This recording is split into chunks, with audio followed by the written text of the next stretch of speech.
जय श्री राम दोस्तों, आप सभी का मेरे इस YouTube चैनल में हार्दिक स्वागत है।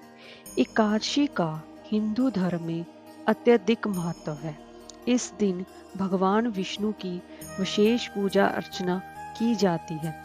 साल भर में जितनी भी एकादशी पड़ती हैं, उन्हें अत्यधिक शुभ माना जाता है। दोस्तों, एकादशी एकादशी का व्रत करने से भक्त की सभी मनोकामनाएं पूर्ण होती हैं। फाल्गुन मास के शुक्ल पक्ष में पड़ने वाली एकादशी को आंवला एकादशी या रंग भरी एकादशी के नाम से भी जाना जाता है और इस पूजा में आंवले का खास इस्तेमाल किया जाता है और आंवले के पेड़ को धार्मिक मान्यताओं के आधार पर देव वृक्ष भी कहा जाता है। मान्यता है कि एकादशी पर भगवान विष्णु की पूजा करने से मोक्ष की प्राप्ति होती है। तो दोस्तों, आज हम इस वीडियो में बात करेंगे कि फाल्गुन मास में पड़ने वाली आंवले की एकादशी का व्रत तिथि कब पड़ रही है और व्रत का पारण कब होगा और आंवले की एकादशी की पूजा विधि क्या है और आंवले की एकादशी का महत्व क्या है। तो चलिए वीडियो शुरू करते हैं। दोस्तों, अगर आपको हमारी ये वीडियो अच्छी लगी हो तो लाइक और शेयर करें और चैनल को सब्सक्राइब करना ना भूलें और कमेंट बॉक्स में जय श्री राम जरूर लिखें। तो चलिए वीडियो शुरू करते हैं। आंवले की एकादशी का व्रत फाल्गुन माह के शुक्ल पक्ष की एकादशी के तिथि के दिन रखा जाता है।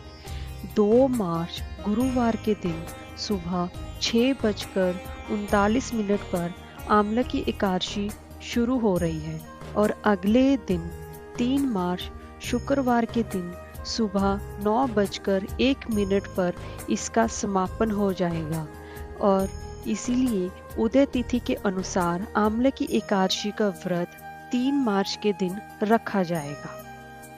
आइए दोस्तों, अब जान लेते हैं आंवले की एकादशी की पूजा का शुभ मुहूर्त। आंवले की एकादशी के दिन यानी कि सुबह 3 मार्च को सुबह 6:45 से सुबह 11:06 तक भगवान विष्णु की पूजा करने का उत्तम समय है। आइए दोस्तों, अब हम जान लेते हैं कि हमें आंवले की एकादशी का व्रत पारण कब करना चाहिए।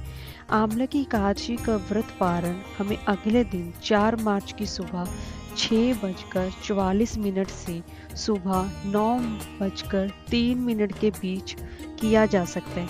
दोस्तों, इसके साथ ही इस वर्ष आंवले की एकादशी पर स्वार्थ सिद्ध योग भी बन रहा है, जो कि सुबह 6:45 से शुरू हो जाएगा और इसके साथ ही शाम को 6:45 से एक सौभाग्य योग भी बन रहा है, जो कि अत्यंत ही शुभ है। आइए दोस्तों, अब हम जान लेते हैं कि आंवले की एकादशी की पूजा विधि क्या है। पहला, आंवले की एकादशी व्रत के पहले दिन यानी दशमी तिथि को व्रती को एकादशी व्रत के साथ भगवान विष्णु का ध्यान करते हुए सोना चाहिए। इसके बाद आंवले की एकादशी के दिन सुबह स्नान करके भगवान विष्णु की प्रतिमा के समक्ष हाथ में तिल, कोशा, मुद्रा और जल लेकर व्रत का संकल्प करना चाहिए। संकल्प के दौरान व्रती को कहना चाहिए कि मैं भगवान विष्णु की प्रसन्नता एवं मोक्ष की कामना से आंवले की एकादशी का व्रत रखता हूँ। मेरा यह व्रत सफलतापूर्वक पूरा हो, इसके लिए श्री हरि मुझे अपनी शरण में रखें। दोस्तों, इसके बाद अब भगवान विष्णु की पूजा के बाद पूजन सामग्री लेकर आंवले के वृक्ष की पूजा करनी चाहिए। सबसे पहले आंवले के वृक्ष के चारों की और की भूमि को साफ करें। अब पेड़ की जड़ में एक वेदी बनाकर उस पर कलश स्थापित करें। इस कलश में देवताओं, तीर्थों व सागर को आमंत्रित करें। कलश में सुगंधि और पंचरत्न रखें। इसके ऊपर पंच पल्लव रखें और फिर दीप जलाकर रखें। कलश पर श्रीखंड चंदन का लेप करें और उसे वस्त्र पहनाएं। अंत में कलश के ऊपर श्री विष्णु के छठे अवतार परशुराम जी की स्वर्ण की मूर्ति स्थापित करें और विधिवत रूप से परशुराम जी की पूजा करें। आमले की एकादशी के दिन रात्रि में भागवत कथा व भजन कीर्तन करते हुए प्रभु का स्मरण करें। द्वादशी के दिन सुबह ब्राह्मण को भोजन करवाकर दक्षिणा दें और परशुराम जी की मूर्ति सहित कलश ब्राह्मण को भेंट करें। दोस्तों, इसके बाद व्रत का पारण कर अन्न जल ग्रहण करें। तो आइए दोस्तों, अब हम जान लेते हैं आमले की एकादशी की पूजा का महत्व। शास्त्रों के अनुसार आंवले को भगवान विष्णु ने वृक्ष के रूप में प्रतिष्ठित किया था। कहते हैं कि इसके हर अंग में ईश्वर का स्थान होता है।